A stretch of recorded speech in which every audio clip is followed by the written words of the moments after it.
Greetings, Mortos. I am Natus, and the end of the week is here, so it's time to talk about some manga chapters. So, this week I think we're going to have a bit less mangas to talk about, since I think there's been, January less chapters that came out.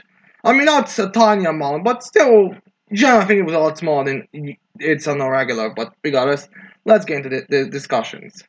And we'll start this off with a very simple series, which is This Time for Torture Princess, chapter 235, titled Torture 235. Which, I'll be honest, this is they're literally admitting at this point that these tortures aren't even tortures anymore. Like, this chapter's narration even says date. So, yeah, Princess and Vanilla-chan are more like on dates than tortures. Which isn't surprising. Like, I don't know, this is one of those things where the anime was a bit over the top with it, or made it look too romantic, so the manga offers just, alright, let's just have it start referring to them as dates, but, let's be sure about it, these two are most likely just dating at this point.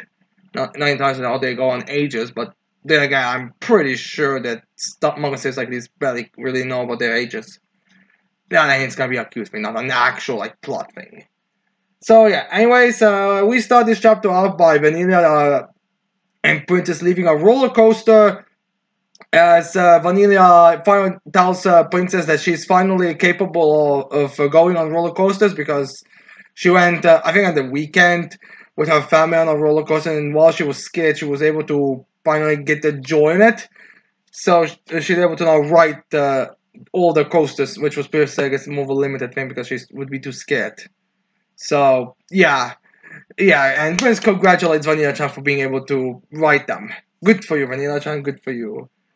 So, yeah, anyways, and now with this accomplishment under Vanilla-chan's belt, she decides that this torture, or date activity, let's be honest ourselves, is gonna be riding as many coasters until one of them eventually gives in to first. So, yeah, it's a basic game between, well, again, it's more just a funny little thing to refer to it, but fans, just a little fun thing between fans, possible girlfriends, we'll find out later. Again, they literally say date in this chapter.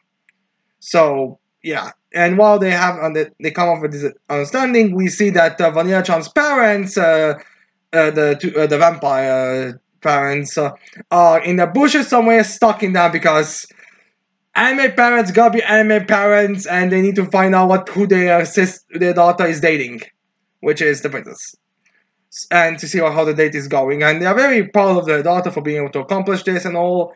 But then the princess sorta does the unexpected thing, or the expected thing, and that is that she asks for something that is a little bit on the extreme side, being I think they're called the bungee jump things, where you go on a very high up, you tie a bungee jump or something on you, and then you fall, and then the rope snaps, well, not snaps, and then the rope boings you back up until you hit the ground and all that. So, yeah, the bungee trio, as it's called, is a little bit more extreme than what they were Vanilla-chan was expecting and the parents were expecting, because they will pretty much all be like, wait, she's going on that. I think we thought they were just gonna be using the roller coaster things and all that type of stuff. Things are, a lot easier to deal with than that. So, yeah, and as you might have expected, the parents are the father is very worried about how she will not be able to handle it and how she would be scared and all. But the mother is, wait. She hasn't found the towel in yet, so she'll probably be able to do it. As they look up at her, because I guess they have supervision, she's actually passing out from fear, just being up that high, which is a reasonable thing to do. So, yeah, Vanya is very scared, and Princess even asks her if she's too scared, but Vanya's like, no, I am doing her shtick, the same thing the princess does. Which pretty should have been our first sign that those two are gonna get together. I mean, they do the similar shtick with them, saying they are honorifics, all their titles, but then still admit defeat at the end of the day. So, Vanilla does them, but I think I think this is the first chapter where we actually find out what her parents think about all these titles, as they no, as they skim to one another. We've told you multiple times that they told her multiple times that she doesn't have to worry about their reputation on that kind of scale. Like these another stuff that she has to worry about. But luckily for them, Vanilla-chan does admit defeat relatively quickly. She gives the titles, but then he's like, Princess, I'm scared, hold me. Oh, she doesn't like, hold me, but she basically does that kind of expression like she says that she wants to be held by her. So she and the princess, so she admits defeat, so she gives in, so there's no secret being told today, even though at this point I'm pretty sure that the only secrets that princess has are just nonsense.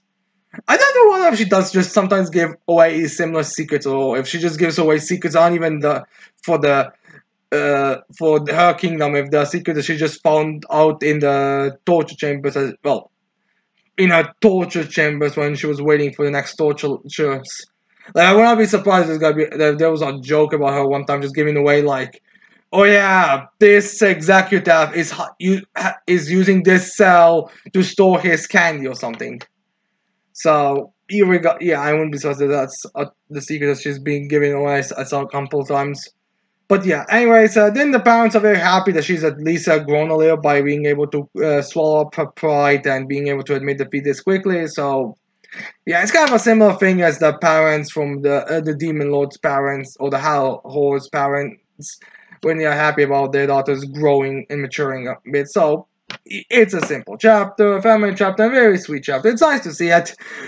Which is kind of funny how the I think if I remember correctly, Vanilla's family is like the second to Hellhort, or in the demon hierarchy is like the second behind the leader himself, and then you have the leader himself, who are all like very sweet parents who are more focused on their child's happiness than anything else. So, while you have the Princess family that's honestly, I feel like at this point, it's just probably a band forgotten about her.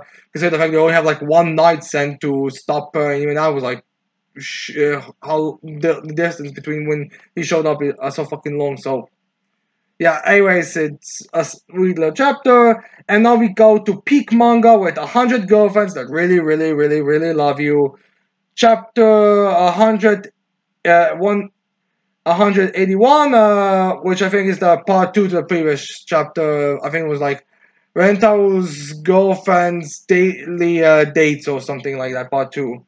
So we start this chapter off with Momiji date, which is just them watching movies with Momiji getting a bit excited, so she goes a bit on like kissing.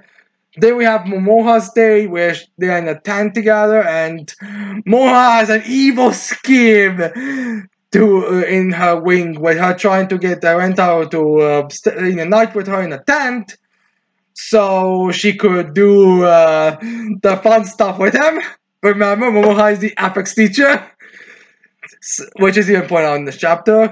So Momoha has that evil scheme, but she's a drunk, so before she's able to go into her evil plot, she just ends up getting drunk to a point that she falls asleep, so nothing happens. Then we have a Matsuro date, which is just one of those to kind of like point out how different she is. Like she's a very fancy and stylish kind of clothing, but then her personality is more tomboyish. So it's kind of like a weird, funny contrast, which is something that's pointed out, but that's it. Then we have a naughty date, which is just her and Rento getting a bit close and her getting a bit embarrassed. And wearing an outfit that makes me kind of wonder what the hell she was wearing, because it kind of looks like she was just having a cow patterned bra on, or maybe a cow patterned sports bra. I'm not entirely certain. She just looked like she was not wearing very much up in the upper area. Then we have a May date, which is them going to the movies, but wait, which one is the one with the A in it? Oh my gosh, one of the two mates. He's going to live with them. Well, I think it's the one with the closed eyes actually. Yeah, that's the one May. As they go into he and May go to a store to go buy the 100 girlfriend merch, because again 100 girlfriend markets its own merch. So Rentaro gives May her high, that that her own personal ending picture where she was like running with all this drool coming off her and all that, and that causes May to have internal damage, or then May giving Rento back with all the girlfriends, so he didn't get damaged. So apparently, they just spent the whole day making each other have internal organ. Was it damage or deactivation or whatever? For by giving each other's other lovers memorabilia. There we have a Sue date, which is just her being in either his house or in her house, being like who is the cutest and all that. And with this, this they kind of I think it's meant to show us why Sue isn't a tsundere, because while she is relatively expressionless in a straight man, she's quite open when it comes to her romantic interests, while other characters are, they don't really want to reveal it as much. So I think that's the point of this, and also now chapter to show off just how flexible or how flexible May Sue is when it comes to her hip area. Then we have a Nano date, which is just her saying that it's illogical for people to call her the most pretty one, while to her Renta is the prettiest, or is the handsomest actually, more likely. Then we have a Rin date. Rin date, which is just one, which is similar to Matsuri-chan, where it's more of a pointing out the little contrast about her being super regal and everything, but then you get to the actual personality and it's like completely opposite. And also a joke about Renta not wanting to soil such a beautiful, elegant lady while she's like multi-violento. So yeah, then we have a Kishika date, which is just how she wants to be patted and all that, but unlike usual when it's like a daddy kind of routine, it's now her going somewhere more secret so they could have a longer kissing private time. Then we have May date, which is just them going to the cinema with her putting her hand on the, doing the whole hand holding thing where May be like, do not want Rentaro's hand on me. I just want my sister's. But then Rentaro does his hand, and then she's like, ah. So yeah, then we have Mimi date, which is kind of just like a little fan service joke about the wind blowing in such a way that shows her panties, and Rentaro's like, there you go. No, oh, don't worry, I haven't seen anything. But then he's like, oh, I'm the most beautiful, so I should obviously be looked at. But then Rentaro does look at it, and then she's embarrassed by it. So yeah. Then we have a Chio date, which is just supposed to point out how, despite how she is very maternal and very, mature for her age, especially considering how some of the older ones are acting. But then she and the other does still want to be a child and is very child, so he has to pat her and comfort her the same way, kind of similar to how he has to do with Kishika, but a bit more appropriate for her age, kind of thing. So yeah. Then we have a Yamame date, which is not less of a date and more just them being together while Yamame gets killed by something and Rentaro catches her but damages his leg. So Yamame has to carry him home to her parents, so she fixes his leg, so his leg gets fixed up. And while he's being carried like this, he gets charmed by Yamame and he starts kind of doing the same thing that Karani did when she saw baby Akko. So yeah. And then we end this off with a Karani date, obviously, because she is best girl. So Karani's, I think, in Rentaro's room, judging by the looks of things, as Rentaro goes away to clean up or freshen or something up. As Karani sees Rentaro's jacket, so she goes sniffing it, and because she probably has some Hanazon blood in her at this point, considering how much she makes love with, how much she kisses Hakari at this point. While Renta walks in at her and she gets embarrassed by it, so she says that this is so embarrassing, but instead of punching him or being the stance today, she just she pulls off the jacket that she was wearing and she shoves it in Rentaro's mouth, saying, "You're embarrassing if I do this alone, so here, you do it with mine." So she stuffs Rentaro's nose filled with her jacket, so he gets very happy about that smell.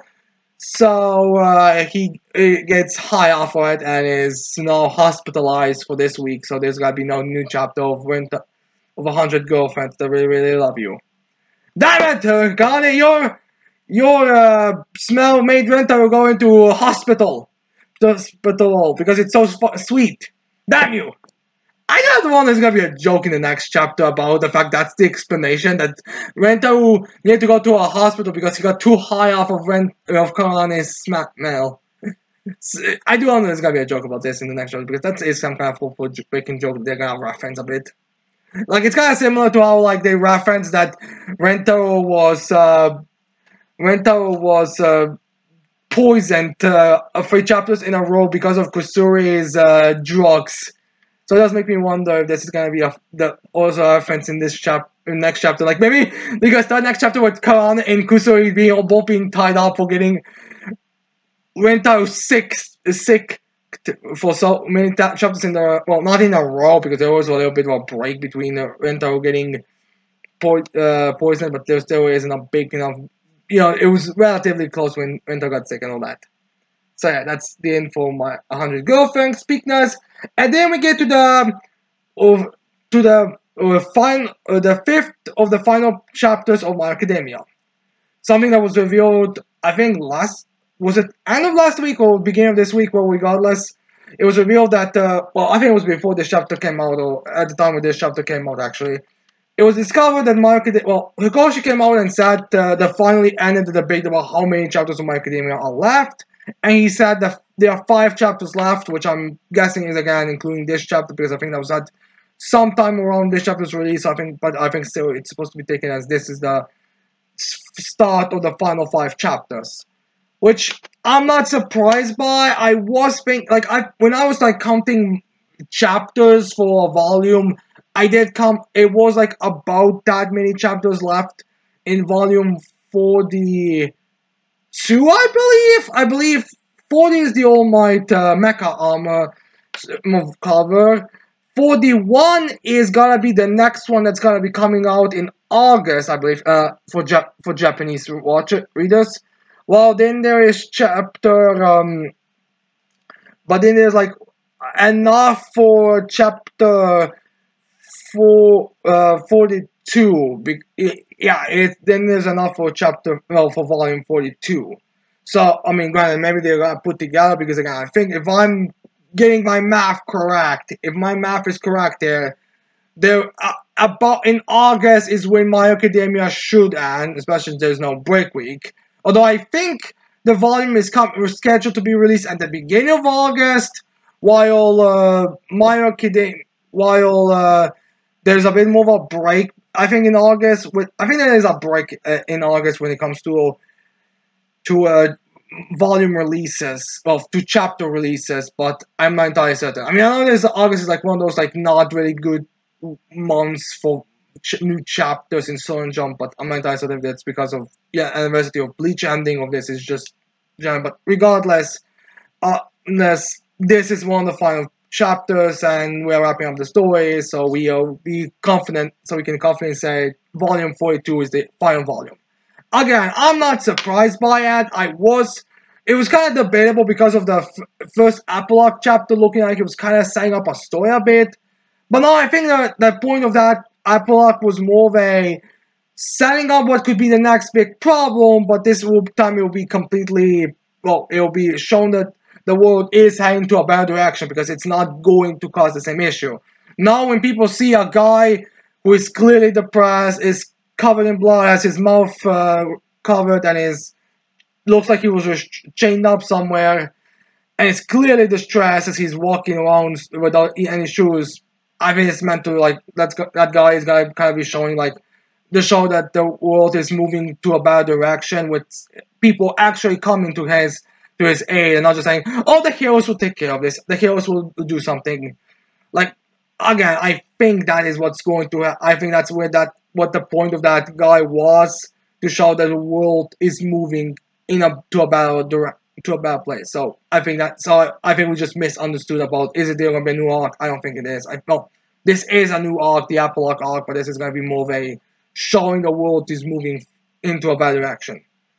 But yeah, anyways, we'll talk about that once in the final three chapters of fourth chapter. I know the spoilers for the next chapter of Manga have come out, but outside of Spinner and Izuku talk, I don't know much about it. So yeah. Anyways, we start this chapter off with picking up back on the Todoroki. Well, actually, did I say the title of the chapter, Manga chapter, Hellish Todoroki family finale? Well, regardless, it's a Todoroki family focused chapter. We set it up in the last chapter, so it's obviously this is where we are gonna be taking off. And I have to start this off, which is very unfortunate. I have to start the final 5 chapters of my academia on such a negative note. But I have to, and that is, how the fuck is Dobby alive? Like, really, how the fuck is he alive? Because in this chapter, because we start this chapter off with the family going to where Dobby is. I wasn't really upset about that because, I kind of thought, like, I mean, obviously the body being a burnt skeleton would probably need some special treatment, especially if it wants to be buried normally. But no, he's straight up still alive. He even has his eyes, even though fire came out of his fucking pupils. So Dobby is fucking alive for some unknown reason. I mean, I get it. It's supposed to be a better way to wrap up the story because it would be kind of hard to wrap it up in a lighter note. But still, Dobby burned inside to outside himself. There was literally fire coming out of his eyes and mouth. His brains should be burned to ash. How the fuck is he still... How the heck did you even put him back together? Like, I'm not talking about just the throat, because one of the things about Dobby is the police officer about Dobby's health is the fact that he's unable to talk much. Like, it's very short. Like, in this chapter, I think the conversation between the family in this chapter, it takes place a couple of minutes, and Dobby says like 3 things or 4 things, and even that's already reaching his limit. Was at his limit. Even I think they literally have like a little device that immediately starts picking up at his limit as soon as they start talking. So yeah, again, that you cannot tell me. I mean, to be fair, it looks like the body is barely being held together, but still, Dobby being alive is so fucking stupid. Like, this is one. Like, okay, I can kind of get Endeavor being alive as a form of slow punishment, but still, like, this is just... You're pushing it. This is just pushing it. So, yeah, Dobby is, for some fucking reason, not alive, and Endeavor finally reveals to us what's gonna happen to it. Which is, again, I gotta complain here because, like, okay, I'm happy that Endeavor is going to retirement. He's, I think, missing a leg and an arm, but he's also having damage all across his face. But it seems to be, and Endeavor isn't, like, gonna continue being a hero. He's not gonna take prosthetic limbs to, like, be able to do the hero work now. He's gonna be straight up retiring after this. It is the end of Endeavor the hero, so he's no longer going to be a hero, which again makes sense. But I don't think that's enough, since apparently it seems like Endeavor's just gonna go live in his house alone, at least I'm assuming alone, for a while now. But anyways, Endeavor and Dobby have a little bit talk, and now Endeavor says that he'll spend every single day until... Well, let's be honest, so Dobby should be the first crocodile state that he is in. He's gonna spend the rest of his life coming to Dobby and talking with him every single day. Like, from now on, the only thing on his mind is Dobby and the rest of the family, but Dobby's the only one he needs to always come and apologize. So, yeah, like we should have thought Endeavor's gonna try to atone and, make... atone for his sins and do what he should have done.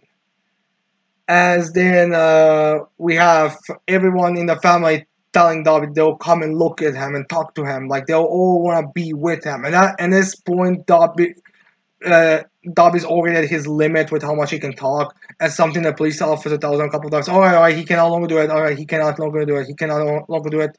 which just shows it's just I guess mostly just gonna be characters talking to Darby, and then Darby be like, "Fuck you, Endeavor. Shut up about your girlfriend problems, Natsu. You have a Scott. Why the fuck did you quit your job, Fuyume?" Which is or maybe like he's just going to have like a different way to respond because this is just again like I get the message, I get the symbolic meaning, but I still kind of find it kind of ridiculous.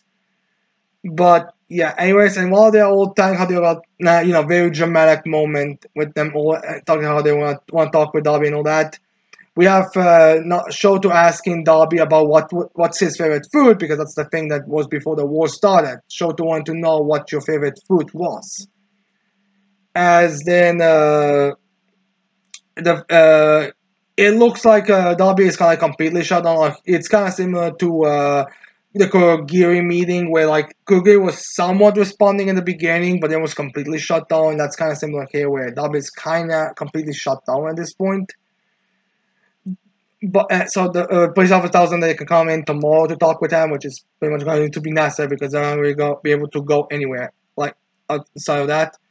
So the family is about to leave, but even though Darby's in his limits, unable to talk, he does respond to Shoto's question, and he says that his favorite food is soda, which is I think the same food as Shoto's is, which Shoto's will say, "Oh, I guess we have the same favorite food," which does bring Darby a bit to tears. The fact that it's kind of like the first proper conversation that he and Shoto had, like a big brother and little brother, because outside of that it was more like just screaming rage and desiring to kill Endeavor and all that stuff. So this is like the first real thing that the real talk they had as a siblings. So yeah, the family leaves and we end this Darby focus here, which again, like I am pissed off at the fact that it doesn't seem like Endeavor's gonna go into prison. Although to be fair, if he did get sent to prison, it's gonna be like one of those things where he's pretty much not going to be allowed to leave his cell because he's gonna get killed by every villain that's gonna be locked up, be attempted to be killed by every villain that's locked up there. So especially if he's going to be going to talk with Darby, which I imagine they'll probably be sent to the same prison.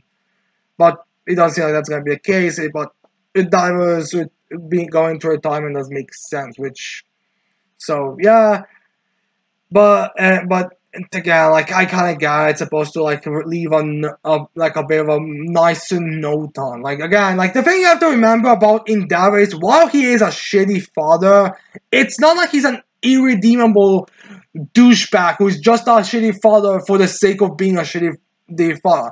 His ambitions blinded him.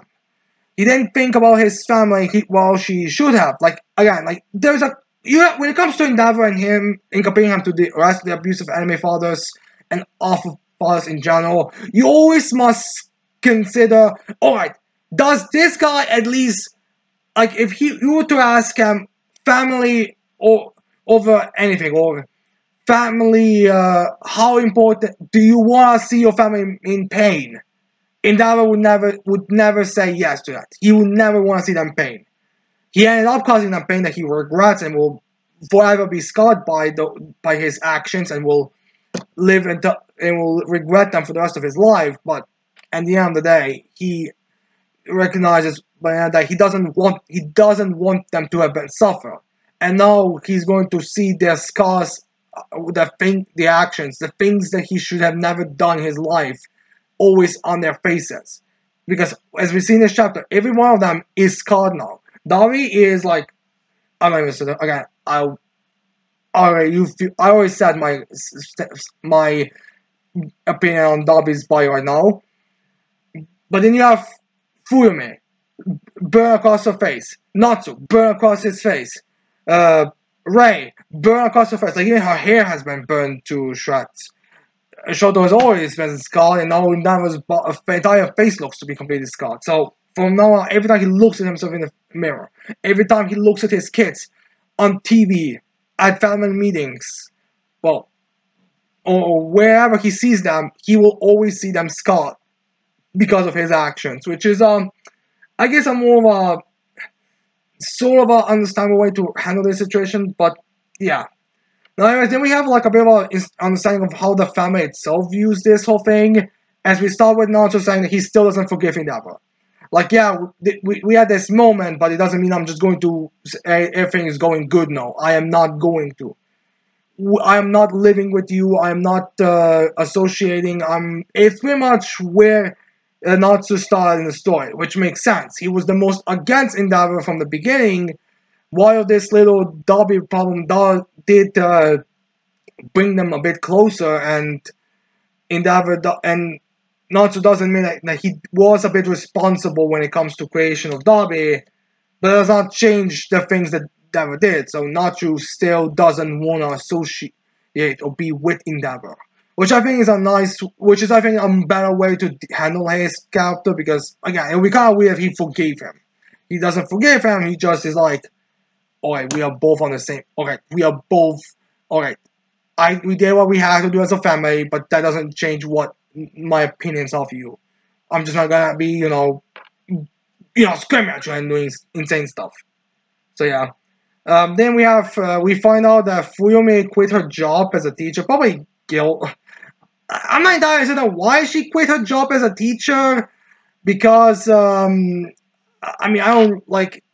I guess maybe because she would be too public of a lifestyle. Maybe it was like also a little controversy because the father is an abuser or was an abuser, or maybe because her brother committed like those with Dobby. I'm not that certain. Maybe it's like one of those like she just want to step back, because it doesn't seem like the family, like the parents of the kids, were really against her. Hell, apparently one of the mothers even offered Fuyumi a different job after she quit it. So I'm not entirely certain what's with that. Like maybe it's like a sort of get away from it, get away and start a new life sort of deal.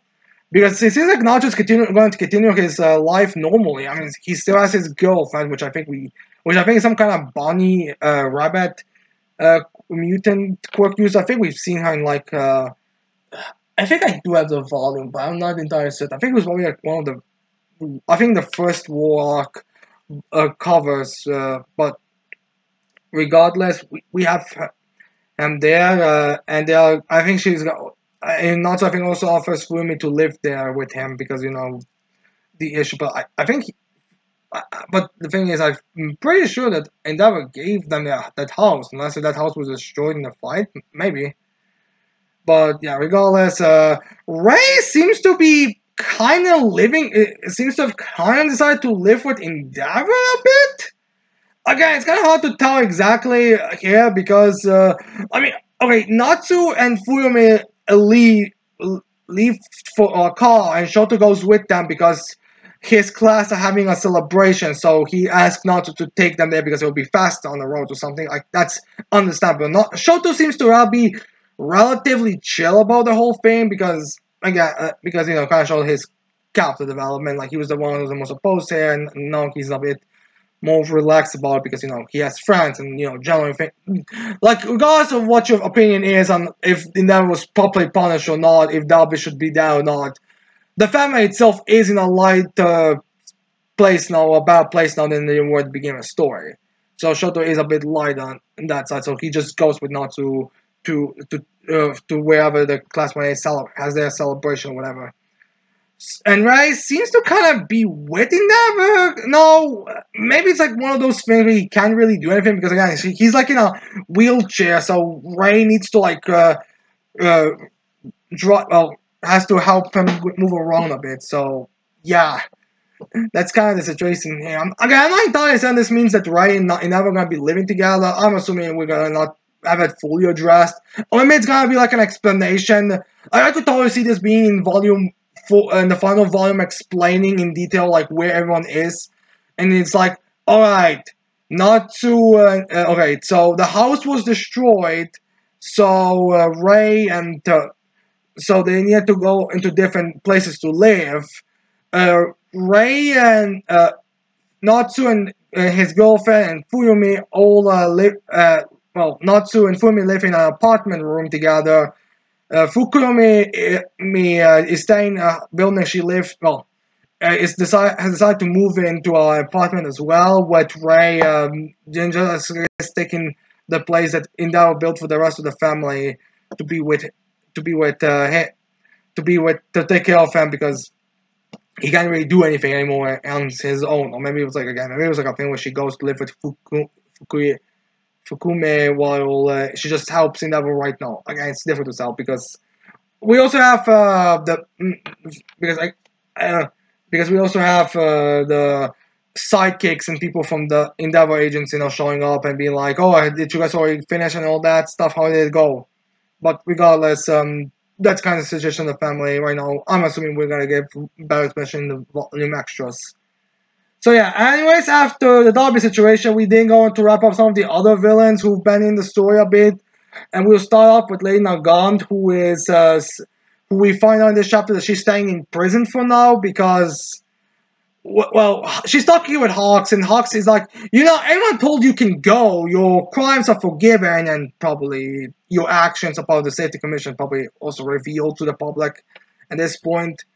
But Lady Nagant says that it's best that she stays in the prison right now, out of fear if she ends up falling for another bad person, because because the thing is that Lady Naga seems to kind of have like that.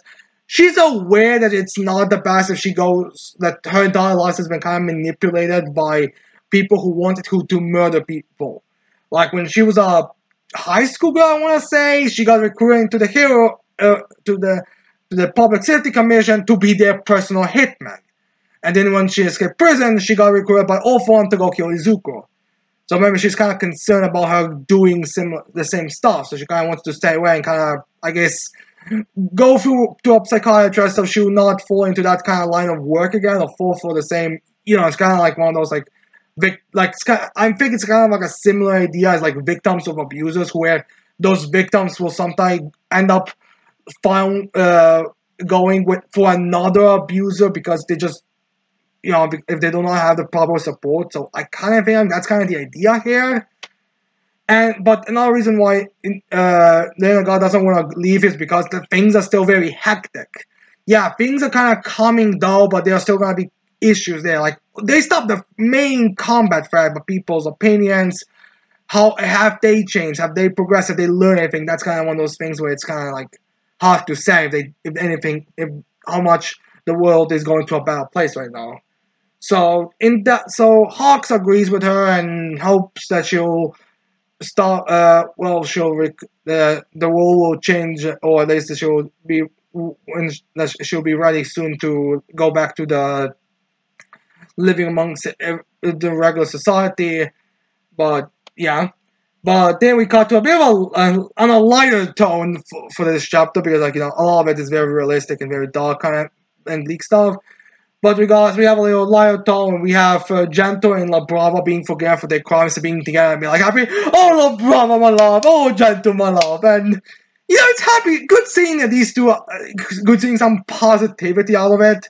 There's a lot of I don't want to say negative stuff, but there's a lot of more somber good. Like, things are going in a good directions. But people are heading to are going to brighter areas.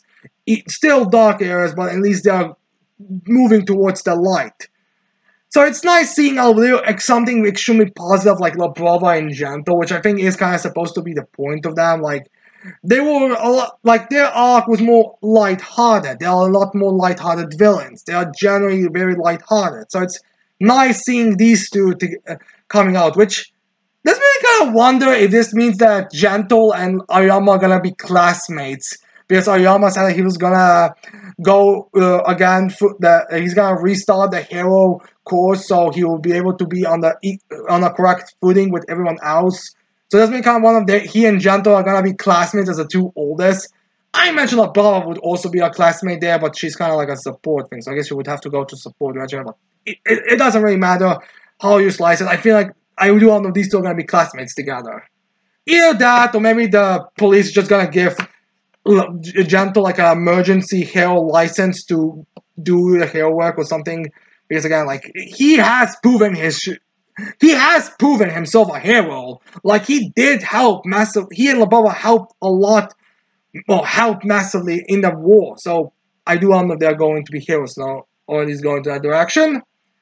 And then we cut back to Hawks, who we find out is now the new public safety commission, the new boss in charge. You know, the people who are in charge of the hero and all that, and kind of the government officials, the ones who were taken out by Reed Astro's doppelganger.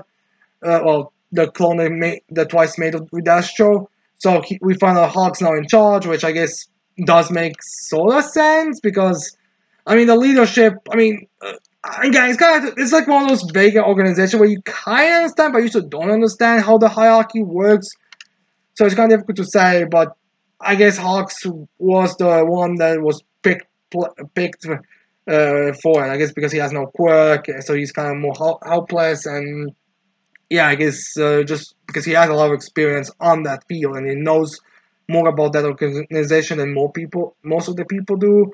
So yeah, he was placed as the president of it, and in that's kind of mockery say, "Oh, great job becoming president." Someone at your age, because you know Hawks is very young. I don't think he's as young as a lot of as like he's that like weird kind of character. I think he's like in his early 20s. I want to say about the Hawks. Yeah, I think Hawks is like in that early 20s. He's like one of those characters that you feel like there should be people who've graduated or have just became heroes that should have been a few years, who should have been with Hawks, kind of deal. Like maybe Mirio. I don't think Mirio's class is like Mirio should know about it, but you know he's like one of those characters you think should have been like relatively like, close in age. But yeah, anyways, Hawks is the president, and I'm gonna see where this is gonna go because it seems like there's gonna be a lot of like cleaning up to do and a lot of mess to solve. But then we come to the end of the chapter as we see that, we see Spinner laying in a hospital bath, in a hospital bath, as we see someone entering his room as he got his attention, which we can all guess is Izuku Midoriya, not only because of the spoilers, but also because that's what Shiaki told Izuku Midoriya before he died. Tell Spinner that what he and you had that whole conversation. So it makes sense that Izuku and Spinner would have a moment here. Like they may not have been like the most. You don't think when you read the story, you don't think Izuku and Spinner are gonna have like a big moment, but it does make sense they will have their big moment here. Which I do have the one is gonna be a bit of a ironic acknowledgement that to think that of all the people that Chiaki would get close to, it would be Spinner. But regardless, we're gonna have that chapter now next, and yeah, I'm kind of surprised honestly that Spinner is not a potato.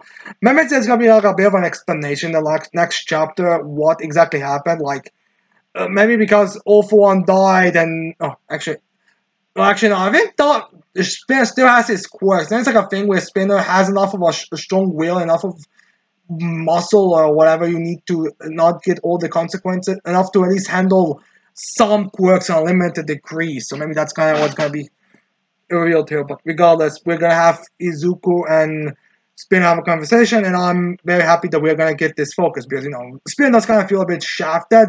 Like it's hard to tell if he's being intentionally shafted or it's just like a if it's just something that happened unfortunately. But regardless, I'm happy that. Well, I'm a bit disappointed Spin is not a potato because you know I'm kind of. Again, I kind of like this very overly dark fates for the League of villains, or at least the way that the arcs unfolded make it look like they were going to have these very bad fates, so it's kind of weird for me to see Spinner as not as a potato, but then again, I suppose it would be, it seems like we're heading, from what I've seen with the spoilers, it seems like we're heading into a very more interesting direction with Spinner still being conscious. And also, I'm kind of assuming it's going to be explained again. Like, if it's not in the chapter, I imagine that it's going to be an extra thing. Like, the reason why Spinner is not a potato is because all the events where he was above the legal villains and everything he has done made him a bit more suitable for multiple quirks. At the bare minimum, the two he was granted by All For One. So he's a bit on the. So he was just barely able to come off without it being a potato. So yeah, that's the end of the chapter from My Academia. Now on to Four Knights of the Apocalypse, chapter 155, titled Back Together. So yeah, we are just having the reunion with the Percival's platoon. I mean, don't want to say spoilers, but Yeah, I feel like we can all kind of guess this.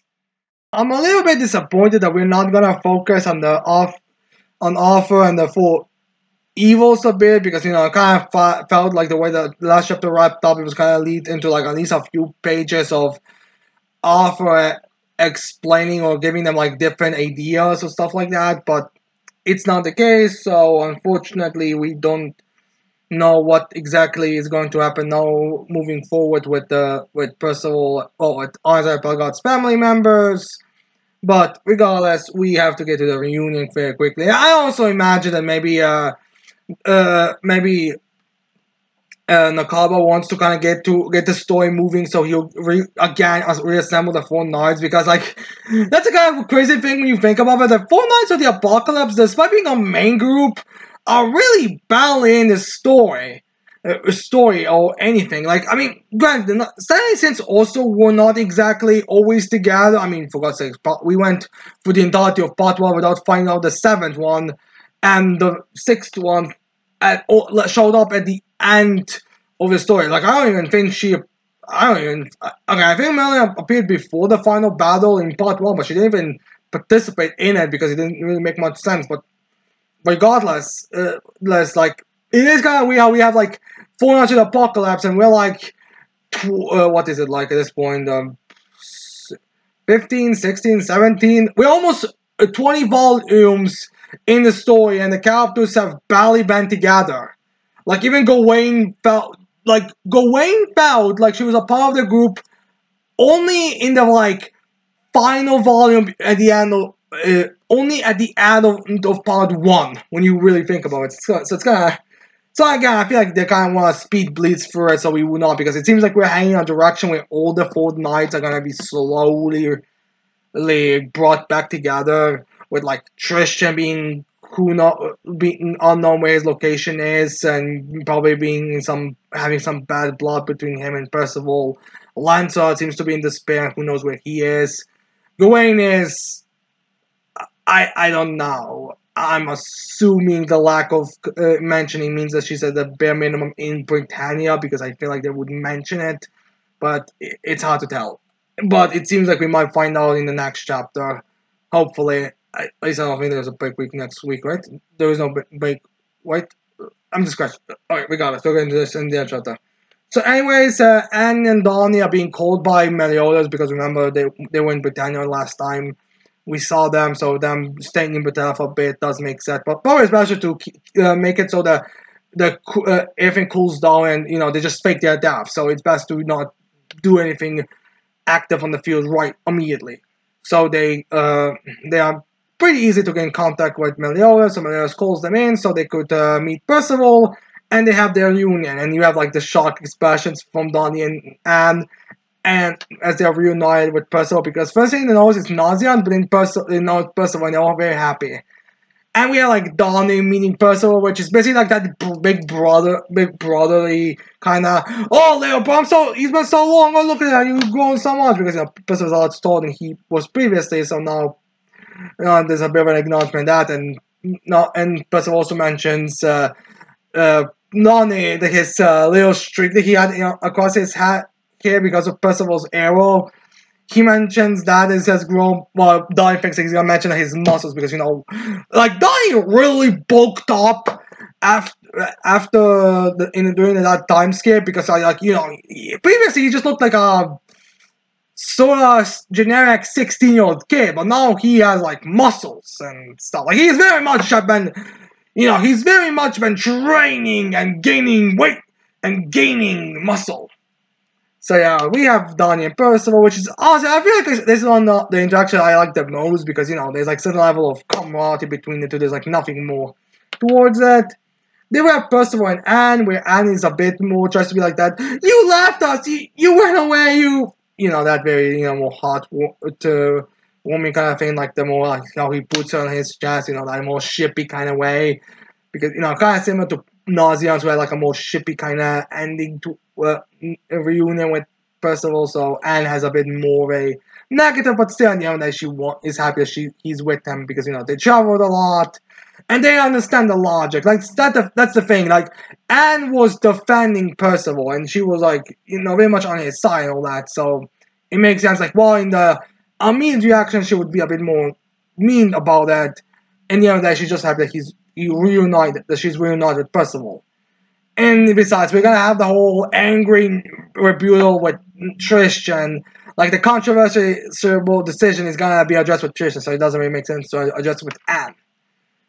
So yeah, I think it's also so yeah we have that. And then Percival wants to Percival's like kind of this in between where he's acts like his old self, but also kind of acts more mature.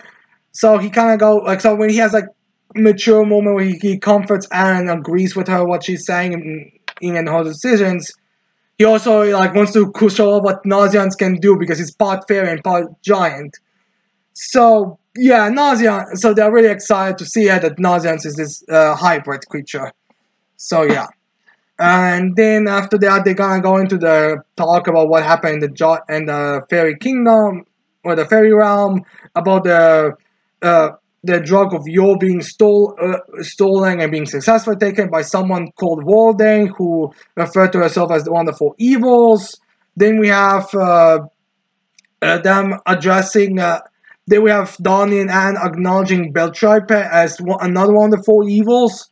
I don't know if anyone acknowledges Einstein and Palgar as one of the four evils, but to be fair, I feel like it is. But I feel like it doesn't really matter. I think they can pretty much put the two pieces together. Which is which mentioning Woldane's name is actually a bit of an interesting.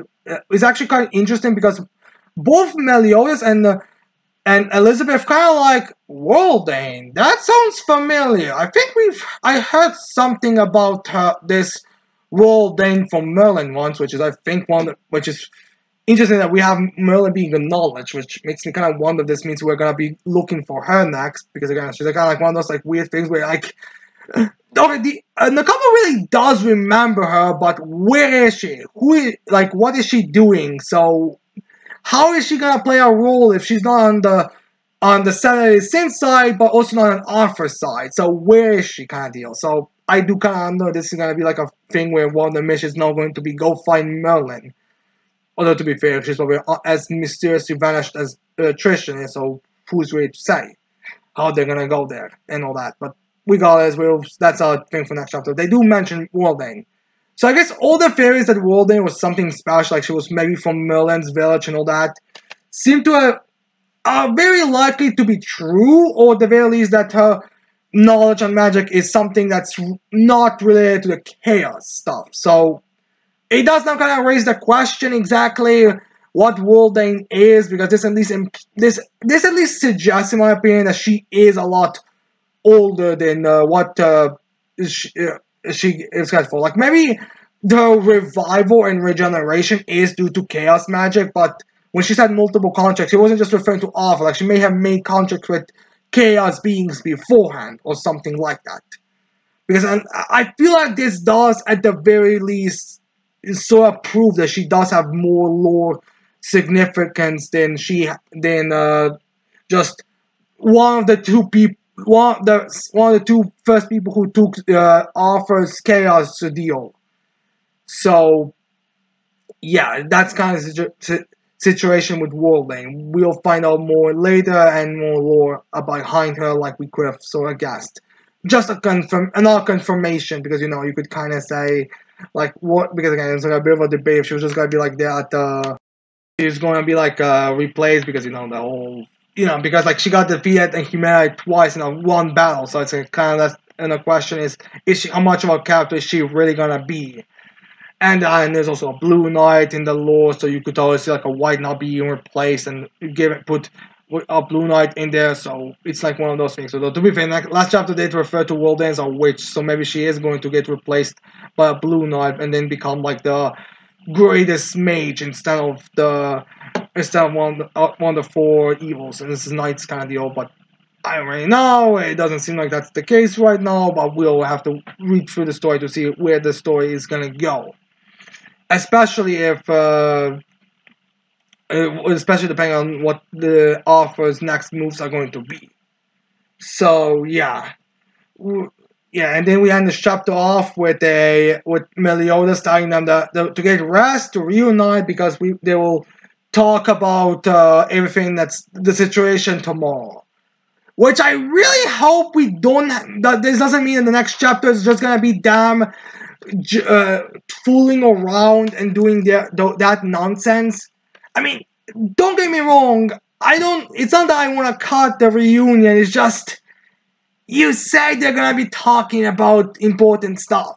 You mentioned that Wolverine is triggering a memory. We don't truly know where the heck all of the four knights are, and just it's like one of those things where like I get like I want to see a chapter when these characters do fall around, but I mean at least don't make it be like a full chapter. At least reveal some stuff. Like it doesn't even. I mean, as long as it's something. Okay, if you want a chapter where they are full around, at least have some like have it be a color round chapter. Like have a chapter where we have like the main cast fooling around, but then you have like have this start the next chapter with Meliodas and Leo and Elizabeth and maybe someone else talk about the important stuff, and then calling everyone that's important, or have Meliodas but then have them for a while, but then they cut to like I don't know, with awareness. Since I'm going to assume that she's still in Britannia at the bare minimum. Like even it's just like Meliodas saying, "Oh, contact this village. Tell Gawain to come to the palace. We have big news to tell." Which, considering they're gonna be talking about tomorrow, makes me at least maybe Theo I would go pick up Gawain again. Like I do not mind if they have a chapter where they fool around, but at least like reveal all the information where we are moving forward to before we have like a fooling around chapter. And again, I don't think. I mean, to be fair, it's not like to be fair, the way the story is going, I kind of question that we will have a fooling around chapter, but still, I hope we get some. If they're gonna spend majority of the next chapter fooling around, at least have some confirmation, some updates on some stuff. So we'll have at least something to go off of. But regardless, that's the end of 4/9 chapter, and I hope, pray that it's not just the next chapter is not gonna be like just a filler chapter. Because like, oh boy, we have a filler chapter to coming up. But before we get to the filler chapters, it's time we talk about One Piece chapter 1119 titled Emmet. Don't get excited, we are not having a Lego movie crossover, unfortunately. So yeah, anyways, we start this chapter off with Kaku and Stussy, where we just have them separating, them going to a different line, to different sides. As Stussy wants to apologize to Kaku, but Kaku, like, he is not going with Stussy. He's staying with Rob Lucci. He was more a friend and he didn't betray it. So regardless of how much Kaku and Stussy liked each other and being good friends, which is kind of funny since Stussy, like this is kind of the first arc. Oh, alright, it's not the first arc. We did see them together, but it's not like we really have any kind of idea of their friendship. It's kind of like more that. Like these two are reasonable and likable enough to assume that they would become friends, but yeah, regardless, like it's kind of difficult, but regardless, we had like this very emotional moment where the two of them leave and they go like Kaku styles, Rob Lucci is not gonna spare you if he finds you, so it's best if we just so it's best that you just take this opportunity and run and go away. So Stussy is going away, makes me kinda wonder how she's gonna get away. Maybe she's gonna regroup with Jinbei and Zoro and she'll jump on go back behind them and they escape. Maybe Stussy's gonna meet York and kill her, or maybe they're just going to leave. Like it's either way you look at it. I'm assuming something like that's going to happen because again, like we'll see. And Kaku is going back to see where Lucha is and find him. Probably treat his wounds or something, but regardless, they're leaving. So yeah, anyways, then we cut to back to the Luffy's crew who are going up against the Gosei, and Luffy is being reasonable enough because again, Luffy is an idiot, but he at the bare minimum has a lot of like battle knowledge. So he tells everyone that they cannot really damage. He doesn't know why, but he can't really damage the Gosei, which makes me at least think that he did use advanced hockey on them, meaning the hockey itself does not work against them. But he tells them that there's nothing that normal wounds and injuries really do anything. So the only thing they can really do against the Gosei is send them away. Send them somewhere where they'll not be able to come back after them immediately. So he he has developed a plan for the Gosei, or the ways how to deal with Moss. So what he does is like he expands his body to be like a giant ball, and then he to block the attack that the Moss is sending towards them, which is I think like a laser or fire. So he sends a blast to against them. So Luffy just blocks it, and then tells them to attack him. So because he's gonna like be like a little, because he's gonna like kind of be like sort of be like a slingshot in a sense where he's gonna everything where he's gonna put all the force that he's being hit by into his body and then like send it towards Moss. It's gonna be like Moss is here blasting at Luffy, or Luffy is here while everyone else is punching him, and then he's going to blast him. Gets blast. They're gonna send him with all that force from the attacks into Moss, and they're gonna send him flying way, way, way, way away. So he'll have to fly back to them. Not entirely certain how long that's gonna work, but it seems like they're very confident it's gonna take a while for Moss to fly back. So that's what they do. Sanji attacks Luffy with Diablo Jambe. Frankie just uses his right hook to punch Luffy. While Bonnie does like the giant fist thing, but I'm not entirely certain the implication is that she awakened Haki, Almond Haki in this moment, or if she or if her Nikon transformation just awakened Haki, or what the idea is here, but just she has the giant fist and it's imbued with Haki where she sends it towards Luffy, which does hurt. Luffy mentions, "Oh my god, this hurts." But she's like, "Why are you screaming about being hurt?" Like, he tells her, "You use Haki. Obviously, it's gotta be painful against me." So I'm not entirely certain what the idea is at the bare minimum here.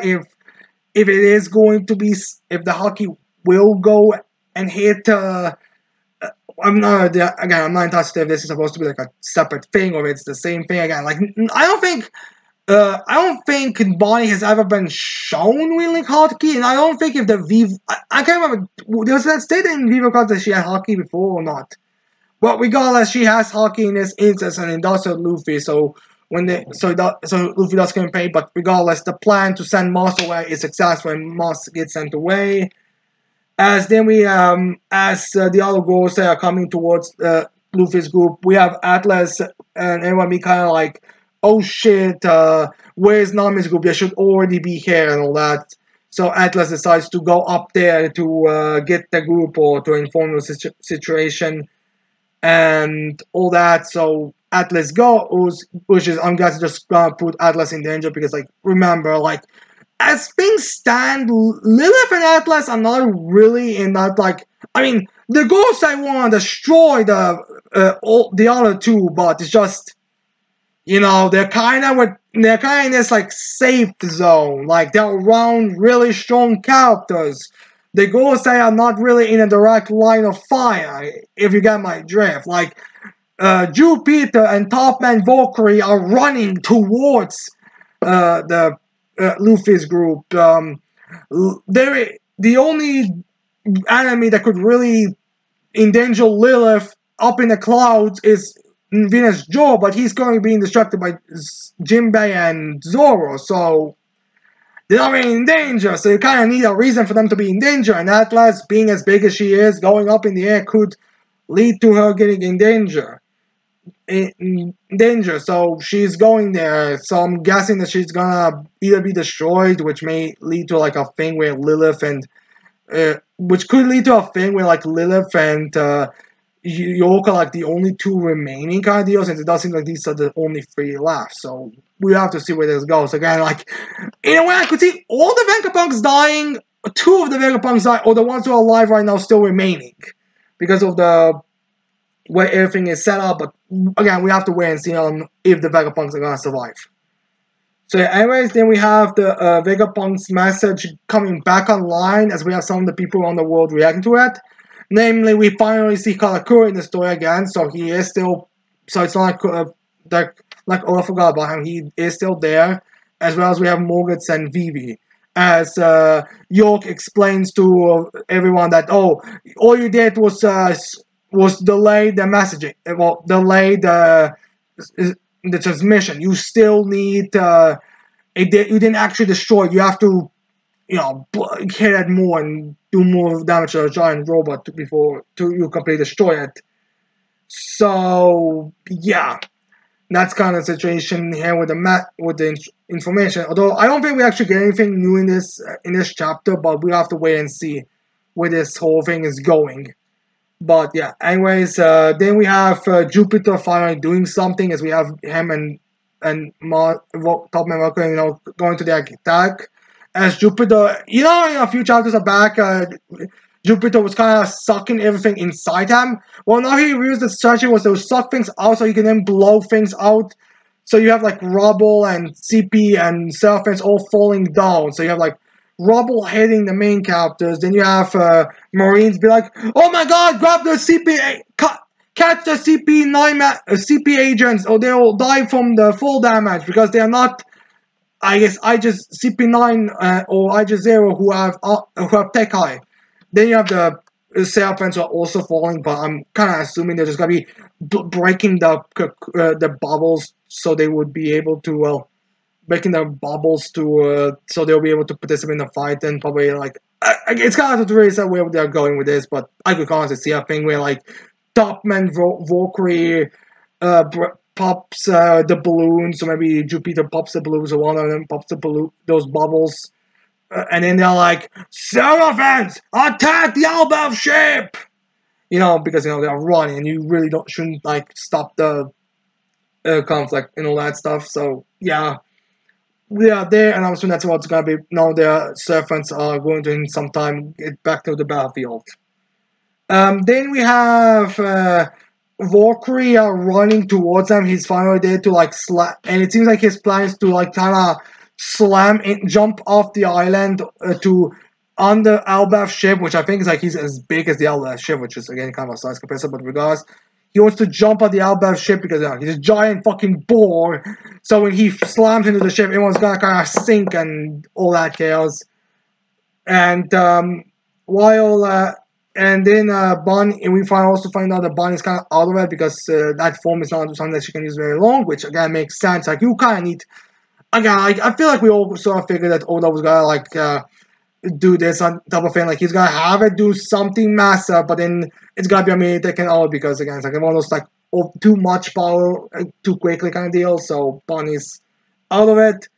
But anyways, as Volker is going there to slam at the Giants because Luffy went up against Jupiter a bit, but fortunately for Luffy, we have the giant robot, who I think his name is supposed to be Emmet, at least that's the implication I got from the end of the chapter, shows up from the water and punches Topman Valkyrie and breaks one of his tusks, which I'm not entirely sure if this is a better feat than Luffy's, because I think it's supposed to be the hide of boars that are really durable, not the tusk themselves. But again, I'm not exactly a science, like I'm not a scientist or a mythologist or whatever the fuck you need to be for this for the hide of these mythical zoans to know exactly how tough this boar is.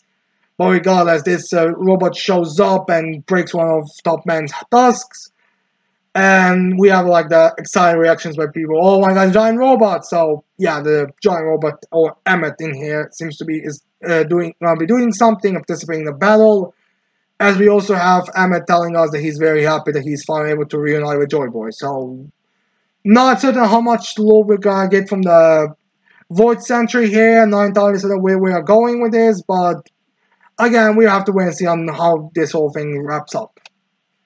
And that's the end of the chapter. I think there's a break this week, so yeah. So yeah. Now we go to Chain Soldier chapter 135 titled Filler. I mean, Run and Battle. This is a Run and Battle chapter, not filler. Don't not filler. It's a filler chapter. It's the chapter I was previously referring to, obviously, but yeah. Alright. So Run and Battle are seemingly having like a picnic kind of deal, or like a get together, like, similar to how like Ran had with the second chief, where they had like a sort of a general friendly talk, where Bell and Ran together, and Ran can tell that Bell wants to talk up to her about something, but Bell doesn't want to talk about it because it's not a public space. So, because she wants a bit more like, important conversation, it's one of those like, I don't think we should really be exposing what's happening in the NATO right now to the civilians kind of deal. So it's a classified kind of reason. She's worried about classification. So Rand just decides to go to Spa because, let's be honest, also a majority of the fan service in this series seems to just come from the girls going to a bath, which seems to be kind of getting on people's nerves, like how that's like the main source of fan service in this series constantly. Like whenever there's something talk, it's always just expected to be a spa. But yeah, anyways, we have them being that in the spa, and they are luckily all alone. They are imagining that Ran used her influence to like have private spa and something else, no one enters or something. But regardless, the main reason why Belle wants to talk about it is the proposal that Shinoku used. Because like, okay, if I had to rank the captains in terms of how much they would believe it, I would rank Belle as one of the people who would go along with it.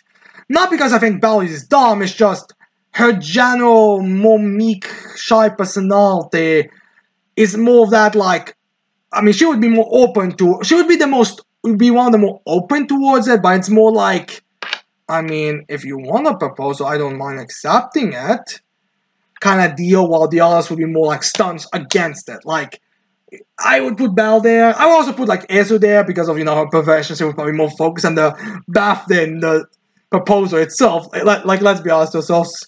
I would also put the first squad captain there as more like an immaturity type of thing. But regardless, she wants to know about if they can truly take it. The way she just makes it sound like she wants to believe it could be true, but she's questioning it. Like, which is again, I think, a good way to show her growth. The fact that she has developed enough to a point she can kind of tell that I would like it to be a true proposal, but I question it. So, yeah. And then Ren tells a little story to Little Belle about how, and then we got to a flashback about how she was in her family's place, where she went for a family visit with her dogs and everything. And then when she was like on a walk, apparently she was just on a solo walk, probably just to like have a little bit of a breather because dogs are probably tired or something. She got a phone call, and a few of the towers that we've seen a couple of times or referred a couple of times, not a group itself specific, just a generic towers kind of thing, were calling Ran and telling her that they want her, they were the smugglers, the ones who steal peaches and smuggle them around and all that illegal way, and they threaten Rand's family, her parents, and her dogs if she doesn't call them to release their sisters from the day that she stopped and captured. Which Belle doesn't take it seriously and just says, "You're a bunch of idiots. I'm not taking this proposal," which surprises them, but they didn't take this as a chance to just go as ahead, so they jump over the little wall, I guess, the house has, as they're going there to go confront them. But the first ones they see are the dogs, so they're like, let's make it them screaming. But then since they still have the phone, I guess for the screaming part, Ran just tells them that her dogs were in a major disaster and they ended up eating peaches, so they now have peach abilities, so they transform into their shokai variants kind of thing, and then they go attack the terrorists, and because these terrorists seem to just be no powered ones, no peach abilities at all, they are easily slaughtered and beaten by these two dogs. Which just kind of again makes the question how exactly the peaches were, because if man cannot get it yet, I think Iran's dogs are female, if I remember correctly, but yet female dogs can get the power. Like, this is a real, like, this feels like a power that a misandress would come up with when you really break it down, so it's kind of a weird thing, but regardless, we'll see on the reveal about what's up with Peaches later, and all that. But regardless, Ren's dogs stop the terrorists, and yeah, and that's how this whole conflict with these terrorists ends. And the main point of this story is that any problem, any trap someone lays out to Ran, Ran can deal with it. Like, these guys try to attack her because they said, oh, like, I mean, they said, like, you can't get here in 5 seconds and stop us kind of deals. And I'm just like, alright, so I will avoid Ran, thinking that she can defeat everyone. Like, I don't mind if Ran believes she can defeat all the gods of thunder. Like, I have no issue with that. But she does know that the fight against the Ryo and Fukuma was first 5 seconds for Ryo and Fukuma to defeat almost everyone of the squads, only leaving Himarin, who only managed to stop them from doing so because of the time reversal thing. So it's not like she stopped them, it's just she went back, she just reversed time and was able to tell them, no, don't charge, they will kill us in 5 seconds, which is actually, I think, even what they said, the terrorists say in this chapter, like, even you cannot get here in 5 seconds or in a second or something, which again might be like a bit of a hint towards it that Ran doesn't really think this. I mean, I'm assuming that Kyoka did write that, because like Ran did praise Himarin's abilities and how she could become one of the next chiefs. So I'm guessing they wrote on the paper, we were first slaughtered in 5 seconds, but then Himari reversed time for 5 seconds and she warned us that we will get slaughtered. So this makes me think that she should know this, right? And even if you want to discount that, you have the fact that Ryren, after Fukuma was defeated, could have slaughtered the rest. Like, the only reason why the characters survived was because Fukuma had Bell on her. If she had simply, like, left the Bell in Squad 7 barracks when they were leaving, left it anywhere in Shangri-La Fall, because I don't think you yourself need it actively on you constantly, but regardless, she said, I think all you need to do to let someone come out is, like, rip the cart and destroy the cart. But regardless, if she had just left Bell somewhere else, every one of them would have been slaughtered. Like, they would have died. So, saying they won, like, handily is kind of ridiculous. Like, it feels like the only fight that Ran seems to consider against the gods is the fight with Tenka and Ryren, who's a complete mismatch in abilities for Ryren. Because if you look at him in the battle in Shangri-La Fall, you can clearly see that he would have won that fight if it wasn't for Bell's ability. An ability that I feel like you kind of cannot say is weak, or ability that you feel like you really shouldn't be having like I'm pretty sure that Ran can at least admit that Bell could beat her or could kill her if she lets it, right? Like, it doesn't think that she can, the ability will not work on her unless if she, doesn't, I do believe Ran has an ability canceller, or has a thing that can cancel abilities, so she could cancel Bell's ability and beat her. But if she just let Bell use the ability on her, I think she can at least admit she would die there, right? Because why would she be so? I get it. I do not mind Ran arrogant. I get it. That's the part of her character. She's supposed to be the example of a character who has a lot of pride, and then they're gonna fall. But it's just weird how she doesn't seem to even acknowledge the fact that they are barely beating the 8 gods of honor. Because when you actually look at it, outside of the Tenka fight, which is a complete mismatch of abilities, like Shinoku would make more sense to be the one to go up against Tenka than Ryren do, even though I'm pretty sure that it's safe to say that Ryren is, as a combatant, better than Shinoku. Maybe not, it's just I kind of get the impression that Ryren is a bit better of a combatant than Shinoku. Because even if you ignore that, because, again, regardless, it feels like Ryren, outside of that, it seems like she only uses that fight as a point of reference. Like, I don't know, maybe this is, supposed to be kind of a point, maybe this is gonna be revealed to be a thing. Like, I could always see, Shinoku when she won, or when Ran is having her full moment, when Shinoku says, You will know why of all of the chiefs we never considered you much of a threat? It's because we knew how you act. We knew you were just gonna do something stupid. We knew you let your pride get in the way, your confidence. I mean, yes, you are the strongest chief, but it's not like it really matters against us. Your personality was just too easy to deal with. If you were at least somewhat aware of the concern, because again, like Ren again doesn't because Ren doesn't seem to even acknowledge anything. So acknowledge at least a bit, we would have been concerned, but the way you were, it was obvious you're going to leave hundreds of openings. You were going to leave openings on purpose, just to prove that you could beat us, but, well, you failed.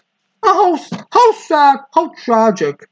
So I really don't see why she's that arrogant. Or why she would take this kind of stance.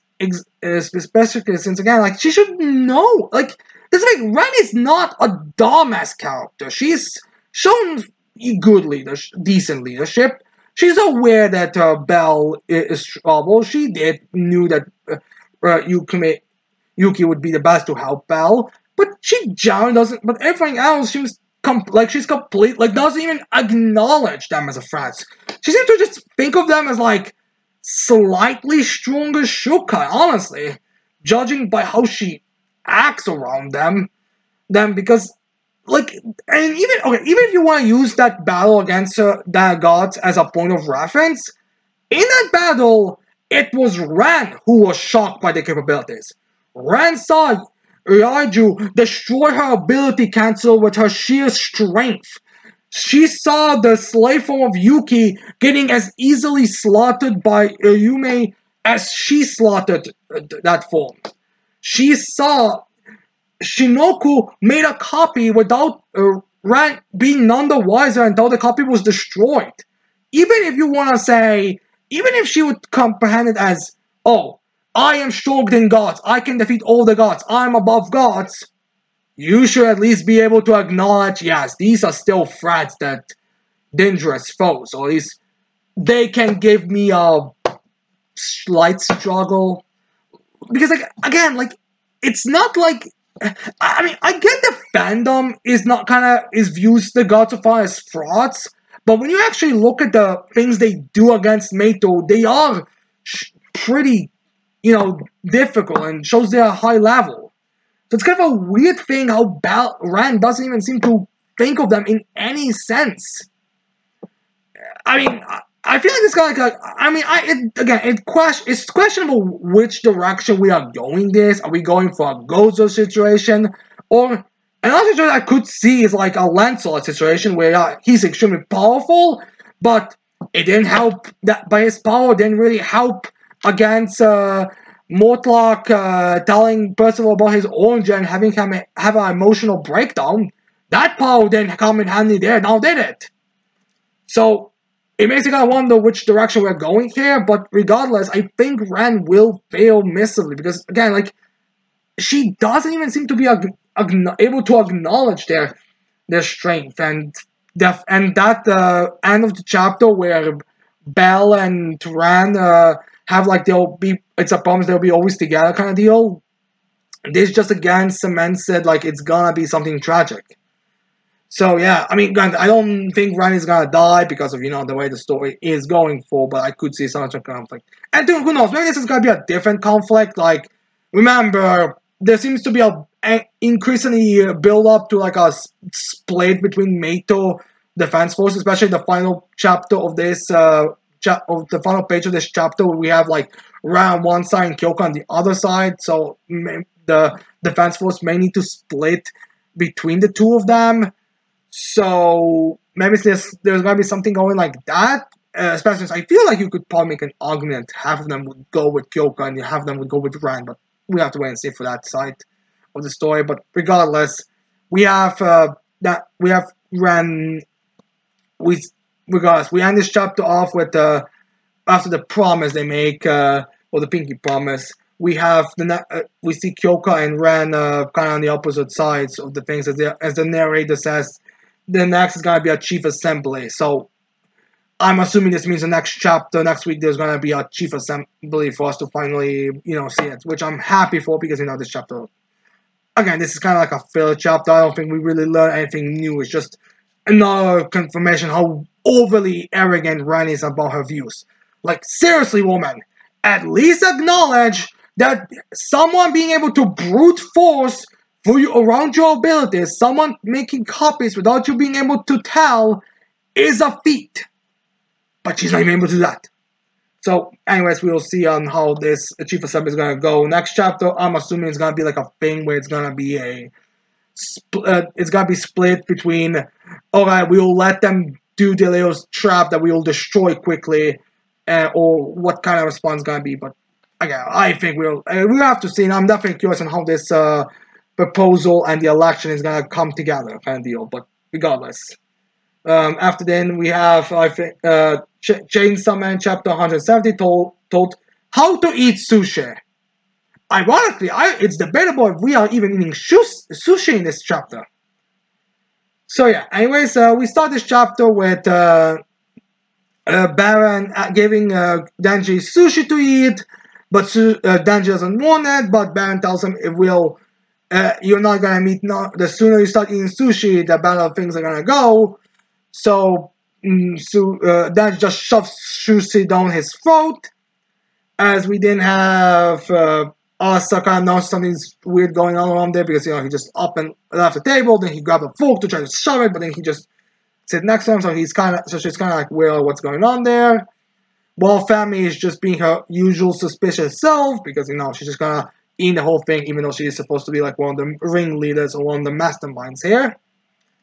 As then we have Baron explaining that Public Safety Commission wants a fragment of the Chainsaw Man's power because that will help them a lot and all that. So, yeah, and because Denji asks him, couldn't we just go destroy them right now and just get to Naruto? Because he wants to be with Naruto quickly.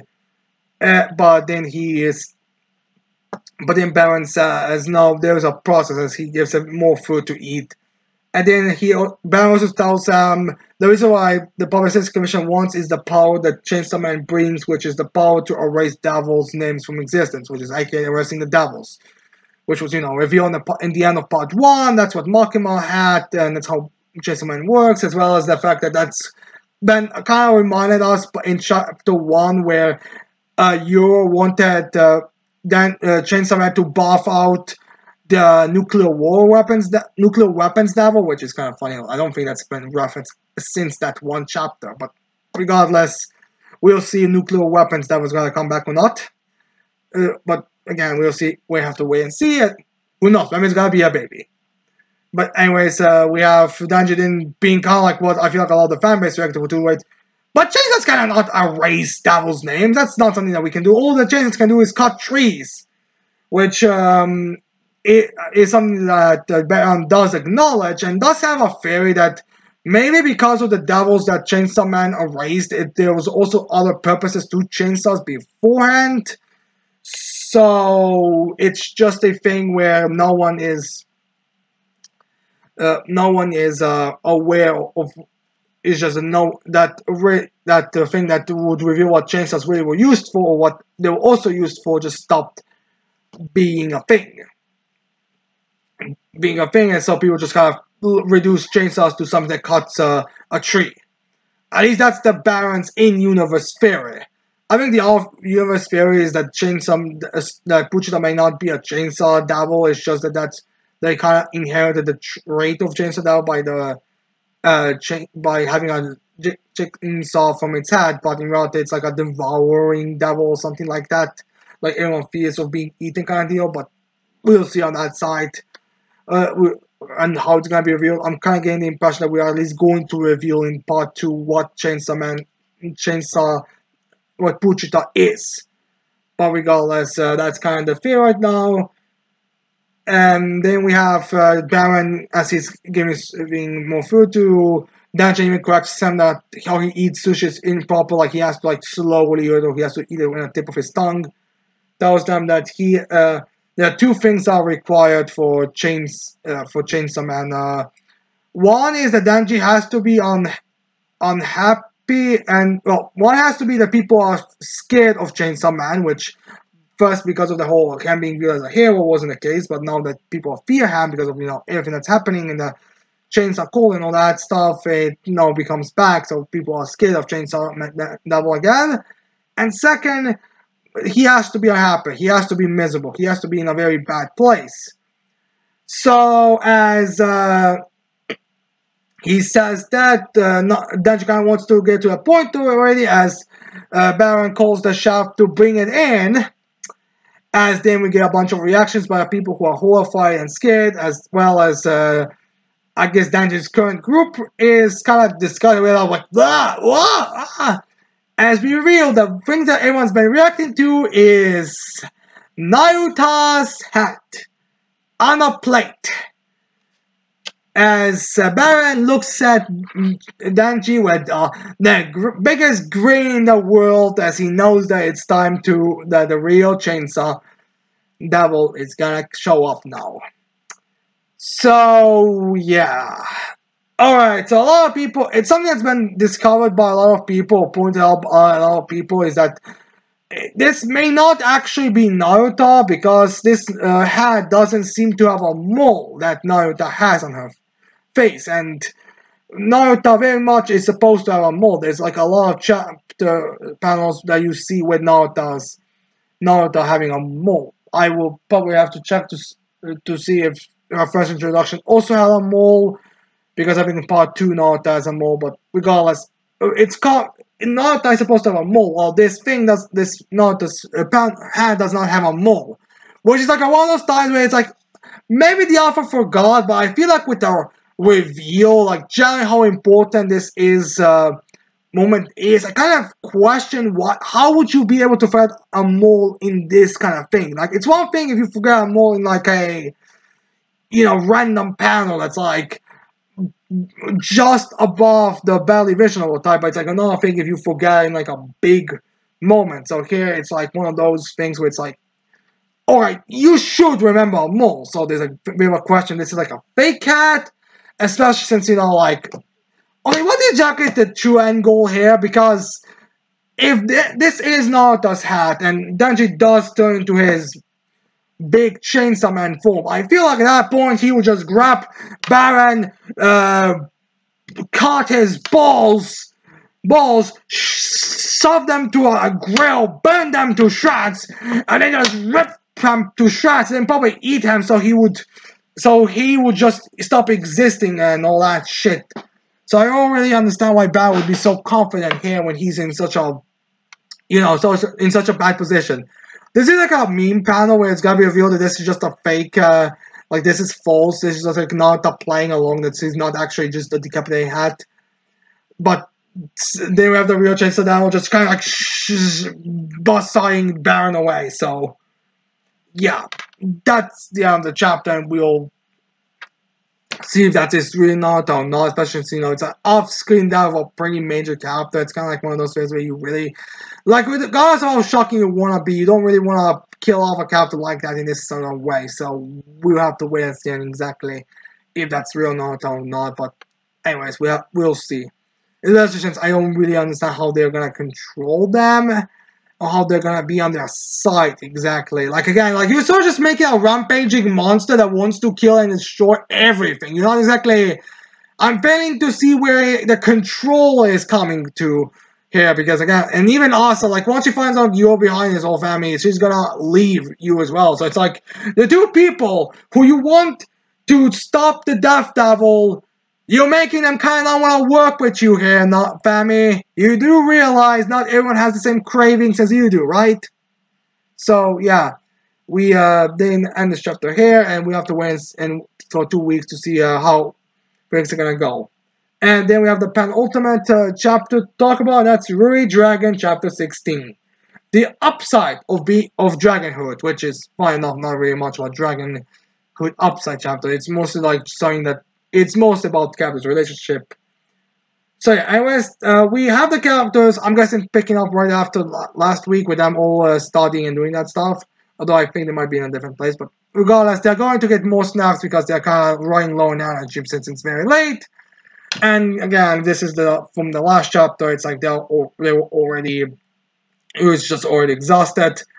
As Rui has actually fallen asleep while they were getting the food.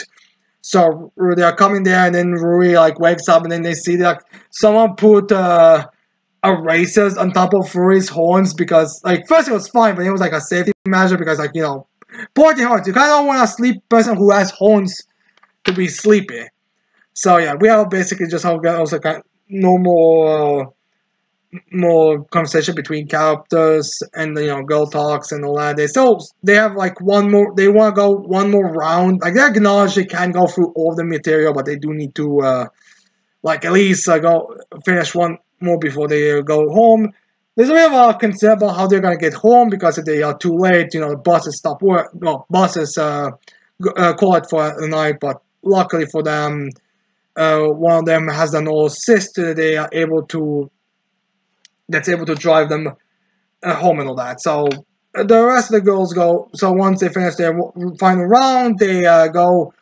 The new friends go home because of with the sister driving them, while the other ones just go walking home as then we have while they are going home, and because they do walk together for a certain point, they kind of point out like what how has Rui, what's the advantage of being a dragon and the changes and all that type of stuff? Because again, like Rui doesn't really seem to get any kind of the good stuff right now. I mean, she has horns, but horns and pupils don't really do much. She has fire breath, but she can't really use fire breath. It's like she can control it to heat up her food. All she really had with the fire was burning her throat a bit. She has the electricity thing, but she just sort of has to release it. She doesn't really do anything with it. So outside of that, she doesn't really have anything. She doesn't have wings to fly around, so she'll be able to avoid all the pointless walking, and the rest she doesn't really have anything. All in all, she has relatively the same lifestyle, just there's a bit more inconvenience right now.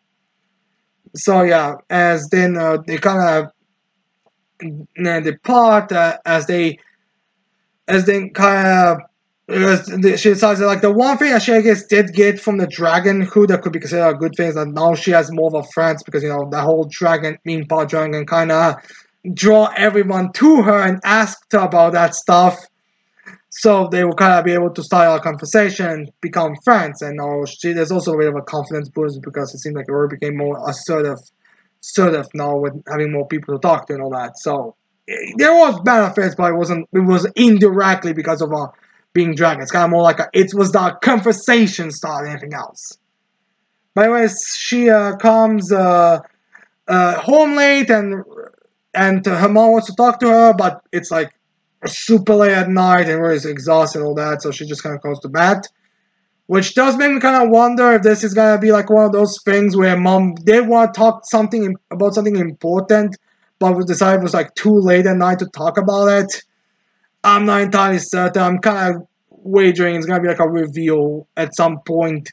Like, it's kind of similar to like how like Jockey Chan will not be defeated, where the landlady wanted to go tell Jockey something, but then the magical girl breaking into Jockey's room kind of took priority.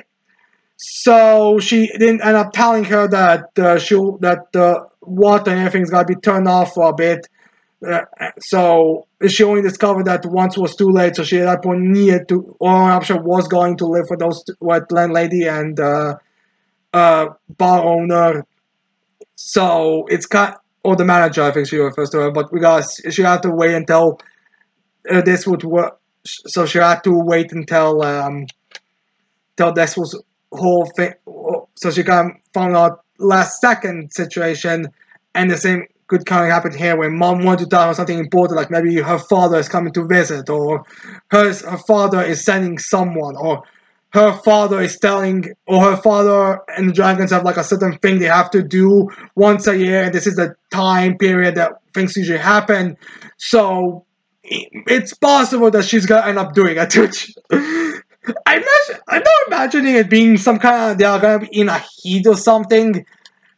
So, like, probably not, but it's a possibility. But regardless, maybe I'm just overblowing what was supposed to be just a normal conversation between daughter and mother. But regardless, we have to wait and see. But anyway, I think we have the school. We have them back in school as we have Maida and the Pigtails one, the one that the one that was the first one that became kind of friends with Ruri. Find out their actual relationship is more of a love-hate type of relationship. Like they hang out, they've been talking a lot, but they don't really like each other very much. At least mine doesn't really like it, while the Pigtails one is like kind of I love you too kind of deal. So that's him like Hakari and Karani's sort of relationship going on here. So yeah, as then we have Rui and Maido again being together and talking and questioning about stuff as Rui asks Maido about how she feels about the dragon, since she first thought it was the dragon that was kind of like the turn off, since you're talking about someone that can burn you if she breathes or she sneezes, so kind of concerned. But Maido also that it was weird to deal with, but it's not like it really matters. It doesn't really change much. So yeah, they seem to be getting on a bit of a better side, but then we have the vice chief of the sports committee coming to and kind of giving to us because they're like, "Hey, do you two want to lead the next meeting?" So we have that situation now with them, which I'm guessing is gonna be like little conflicts. It's the two of them really want to talk about stuff. I mean, they can pay attention to, but well, it's basically like we had like a few chapters back where we had like Rui giving a message, but Rui was very much like unable to wasn't able to do it in a very interesting way, but she got everyone's attention because horns, for guys supposed to be a horns, so it's kind of like you kind of pay attention, look at what the person is saying with horns. So even if Ruri doesn't want herself isn't really paying much attention to what she's saying anyways. So I guess that's gonna be a little conflict for a little bit between everyone. So yeah.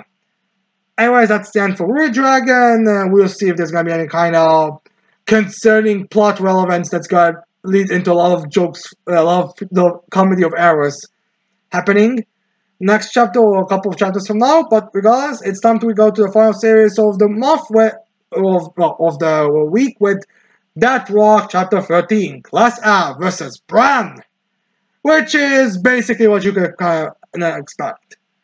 So we start with characters reacted to Yukito's white dragon form, and they're kind of screaming about it, as well as being kind of concerned that has Yukito go berserk again. But Yukito tells them he hasn't gone berserk, which kind of makes me think it's like a white dragons are easier to control than white dragon transformation type of things. But regardless, he in his white dragon state, and he's kind of going there against Bran. And he's kind of holding his own a bit against Bran. Like, he's doing a pretty good. Like, he's kind of pushing him back. He's taking Bran's hits, and all in all, he's doing pretty well against him. As then we have the rest of the students be kind of like, we should back him up. Like, he's doing better against Brandon previously, but still, you shouldn't leave it up to him completely. As then the Necromancer uses Necrovisor, which boosts Rises power zombie abilities, so he's a lot stronger. So he has a power boost. As then Frey asks Choco if she can fly her in the air, as Choco transforms into a in her bird form. As she picks Frey up, and she goes into air, while Riser goes into to strike at Bran, as Riser slices at Bran, while Frey hits Bran into the fire, but it does like minimal damage. It's like you got hit in the eye with fire. It's like not really a big sort of thing that to be really concerned about, but regardless, it is enough to distract Bran for a little bit, while Yukito transforms into his human form as he was it Happy? The Golem gets put in a position kind of similar to like Team Movie did in the beginning of the series, where they were like where there's so many kind of slingshot for Ruby and send her into the air, and that's kind of similar to what he does as he has him on his hammer ready to send him towards Brad as like why did you make it so smaller, as Yukito decided it would be for the best if he like got small, hard to hit, but use the strength of he's like small, just avoiding gets like a direct hit, and especially in the eye, like the most vital point. So that Golem agrees and just sends Yukito towards Bran, while Brandon sends like blasts, but it seems like the Golem has like the ability to like put electricity on Yukito and then like kind of manipulate his movement, so he's able to avoid all the blasts. So he's able to get right next to Bran. And like, this is for Heian, as he punches Bran right in the eye, blowing the top half of Bran's head clean off, and Bran is that. So yeah, again, this is Mashima, so you can't really expect much fightings in the battles, but kind of disappointing that Bran died so quickly. But anyways, then after Bran is defeated, we have the characters kind of reuniting, coming together and now being able to kind of process things. With the great sorceress Manga, it's kind of like, why would students and teachers from Manga be here and fighting amongst each other? Because, it's a law, it's not like it's something that happens a lot of times. As Choco is being a big fan, she's like hugs and it's like you've been fanboying or fangirling around Magomegi, as Magomegi just asks her, just call me Mago. As then Mago's like more focused on the ceiling thing that Yokito did in the White Dragon, as Yokito kind of goes shirtless as he shows his I think he has his mark on the right arm, as both Choco and Magomegi are like, oh! I mean, the rest of the guys are also but they're more like that's doesn't look like a nice thing, that the curse that he has. As Magomegi recognizes this curse, as she calls it Lucula's Serum Curse. As this curse is like a thing that allows him to seal, and she tells him also that he has like 1 year left to live, but Yakuza are like, more important, Magomegi, can you please unseal this book, the book with God's root? So yeah, we don't get much of a after effect. It's just more of guys being shocked that, wait, you have like 1 year left to live, while Yakuto is just focused purely on, as long as I kill God in that year, I'm fine dying in 1 year, kind of deal. So which, consider how high the stakes are, it's kind of easier. The high stakes are when it comes to this stuff of this curse and all that. I'm kind of more fine about it having like a big payoff for Bran, because we then cut to God, who indeed confirms that yes, Bran did die. He's not going to regenerate next chapter or something like that, because there's always a bit of a question about, is the villain going to come back? And since Bran kind of seemed like the second strongest, even though now I'm guessing he's kind of going to be the weakest, or maybe not. I don't know. Like, it's really difficult to say where we are supposed to be scaling all of these characters right now, but it seems that Bran was killed. So yeah. No, I could totally see this being like a thing where it's gonna be revealed that Bran was like a teacher in the hat of like the previous four teachers of the 4 demon teachers, but he now became and the other 3 are like new generations, so they are a lot stronger than he. So despite him being the vice principal, he's actually stronger than the other 3. And then there's gonna be like a replacement teacher being put in, because again, like we can see there's like a bit of a power gap, like that teacher in the first chapter, the one that Yukito was using to spy on the meeting of the teachers. That was very easy to kill, so maybe there probably is a bit of a gap of power between the characters. So I'm guessing it's kind of like that situation going on here with Bran, where he may have been like a lot. While he was the vice principal, he might have actually been a lot weaker. Either that, or maybe we're just going very quickly with this series, because again, like I don't think the series was meant to be taken that long. Like, it's a monthly series, but it's not meant to have been taken like a super long time. Like, I don't think we're going into like 200 chapters that we got like with Eden Zero. But anyways, we're gonna have to see with how long this is gonna be. But regardless, while God is processing this information, which God also hints that maybe that teaching had that Brian was talking about last chapter may actually be a lot more connected to God than we originally thought. So we have to wait and see.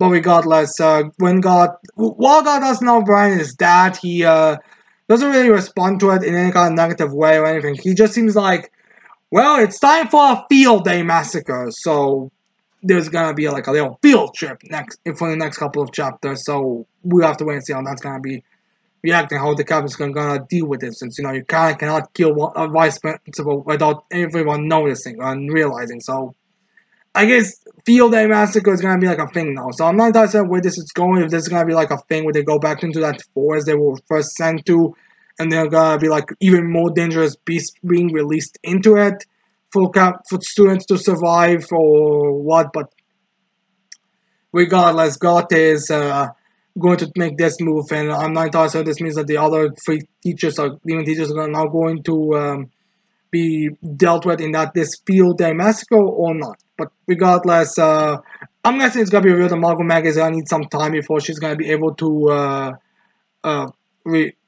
open the seal, or maybe she's gonna need them to do something for her before she's gonna break the seal, and then that's gonna be kind of connected to the field day massacre. But regardless, that's the end of the chapter, and again, it's like just wrapping up the fight between the students and Brad. But we have to wait and see how this is gonna all unfold. So yeah, this is it for the chapters I've read this week. I hope you like I hope you leave your thoughts on the chapters I went through, your own opinions in the comments below. Don't forget to also tell me what you read this week. And with that said, don't forget to leave a like, subscribe to the channel for more videos in the future. And with that said, I cannot wait to see all of you mortals next time. Goodbye.